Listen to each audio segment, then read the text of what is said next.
The night began with a standing ovation. Eleora Grey had just finished her solo performance in La Sylphide, an ethereal role she'd trained for since she was 14. Her final pirouette drew tears.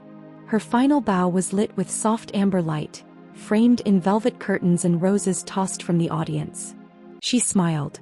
Not widely, just enough to hide how exhausted she was. He always did that. At just 19, Eleora was already a soloist at one of the city's top ballet companies. A quiet prodigy. Soft-spoken. Always seen but rarely heard. Known for letting her movements speak louder than her words. At 10:22 p.m. she left the backstage door, still in warm-up tights under her long coat. No makeup. Hair braided, bun undone. She carried her duffel bag, point shoes hanging like pendants from the straps. She walked the 3 blocks to Central Metro Station under the streetlights. Not rushed. Not anxious. Just calm. Her usual. She'd taken that same train route dozens of times. But that night would be the last. The CCTV footage was clear at first. Eleora entered the turnstile at 10:37 p.m. She tapped her Metro card. The biometric scanner pinged her in, heartbeat, facial scan, height and gait confirmed. She waited near the far side of platform 2B. Then boarded the 10:41 westbound train toward North Central. There were only 9 other people in her car. All verified. All commuters with clean records, regular patterns. No known associations to her. Not even the distant kind. No shared phone tower pings, no linked social media behavior. He sat by the window. Head against the glass. Eyes closed. She was tired.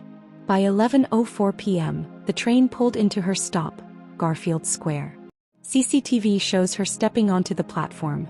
And that was the last time anyone saw Eleora Grey. Here's where things get eerie. The biometric logs confirmed she exited the train. Facial recognition verified her passing the same vending machine she passed every other Thursday night.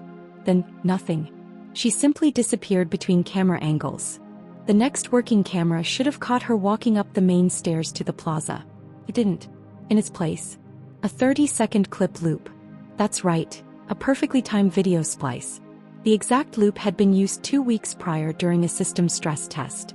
Somehow, someone with inside access inserted that loop during Eleora's precise exit window.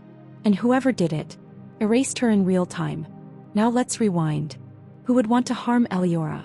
She had no enemies. No scandal. No lovers. No debt. But she had one incident. 3 years earlier, during a summer academy audition in another city, a fellow dancer, Karina Voss, accused Eleora of manipulation. Back then, Karina was a rising star. Until her shoes were tampered with during a warm-up. She slipped, tore a ligament and never danced again. No one could prove who did it, but whispers followed Eleora for months. Eleora always denied involvement. And those close to her believed her. But what if someone didn't? Or worse, what if someone did it for her? Now stay with me because things get darker. Investigators found Eleora's duffel bag 2 days later. Abandoned. In a sealed staff locker in a restricted tunnel beneath the Garfield platform.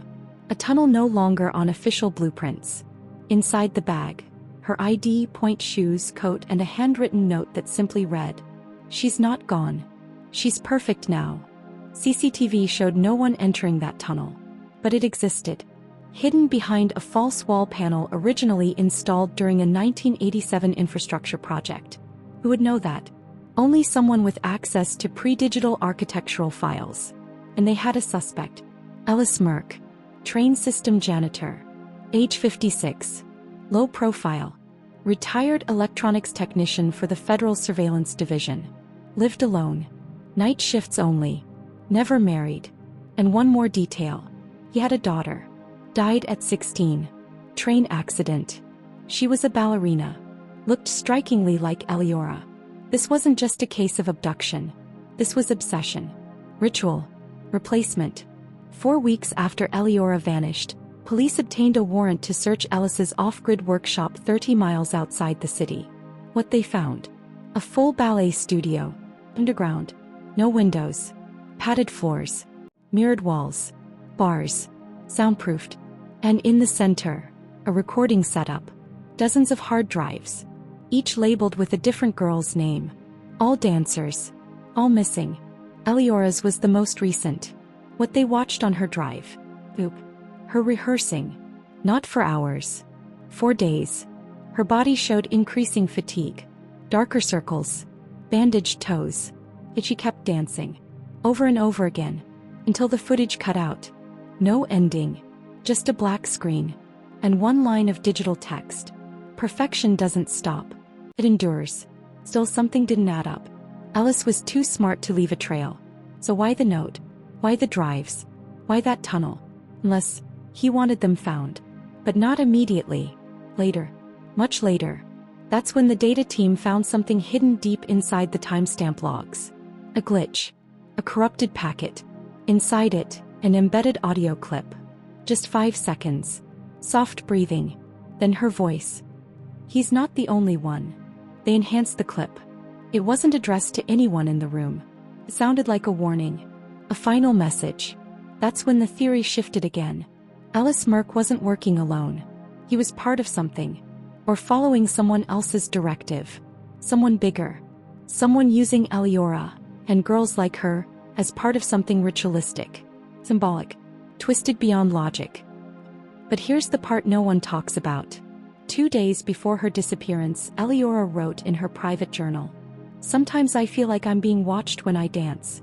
Like my steps don't belong to me anymore. I dream of stages that never end. Of mirrors that don't reflect me. Those pages weren't dated. But they were written in smudged graphite. And the final entry? It was written backwards. Like it was meant to be read in a mirror. I'm sorry, Karina. I tried to undo it. So was it guilt? Did someone use her guilt to lure her? Or was someone else out for revenge? Here's the kicker. Karina Voss died 2 years ago. Drug overdose. Ruled accidental. But a few months before that she posted a cryptic tweet. What if the stage never ends? What if the curtains never close? No one paid attention then. They do now. As for Alice Merk, he was found dead 3 months after the investigation launched. In a train station boiler room. Self-inflicted. No note. But one final act. He'd wired every station camera to loop an identical 11-second clip once a week. A dancer. Twisting. Twirling. Dissolving into static.